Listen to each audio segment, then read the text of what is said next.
अर्ज़ कयां त टिनि जी ॻाल्हि न आहे, 12 जी ॻाल्हि आहे। सिंध में ट्रेन, सिंध खे नवे सूबे जी ज़रूरत न आहे, बल्कि हिकिड़ी तव्हांखे मां ॻाल्हि ॿुधायां, अॼु मां पेशनगोई कयां थो त सूबे सिंध जी मज़बूतीअ सां पाकिस्तान जी मज़बूती आहे।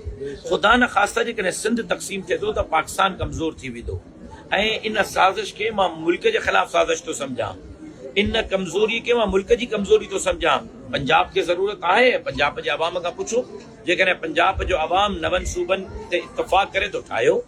खैबर पख्तूनख्वा में ज़रूरत आहे, खैबर पख्तूनख्वा जे अवाम खां पुछो, जेकॾहिं खैबर पख्तूनख्वा जो अवाम इत्तफ़ाक़ करे तो ठाहियो। बलूचिस्तान जे अवाम खां पुछो, जेकॾहिं बलूचिस्तान में ज़रूरत आहे, बलूचिस्तान जो अवाम जेकॾहिं चाहे तो ठाहियो। लेकिन सिंध जो अवाम कंहिं बि क़ीमत ते नए सूबे ते इत्तफ़ाक़ करण जे लाइ तयारु न आहे, ऐं मां वज़ाहत सां चवां थो त सिंध तक़सीम थियो, मुल्क ख़तरे में पइजी वेंदो, मुल्क जी सलामती ख़तरे में पइजी वेंदी। उहे अंसर जेका सिंध खे तक़सीम करण जी सलाहूं ॾेई रहिया आहिनि, उहे दर हक़ीक़त मुल्क जा दुश्मन आहिनि, पाकिस्तान जा दुश्मन आहिनि। उहे पाकिस्तान खे कमज़ोर ॾिसणु चाहिनि था, असां पाकिस्तान खे मज़बूत ॾिसणु चाहियूं था, सिंध खे मज़बूत ॾिसणु चाहियूं था। कंहिंखे सिंध जी तक़सीम जी बि इजाज़त न ॾींदासीं, पाकिस्तान जी तक़सीम बि इजाज़त न ॾींदासीं।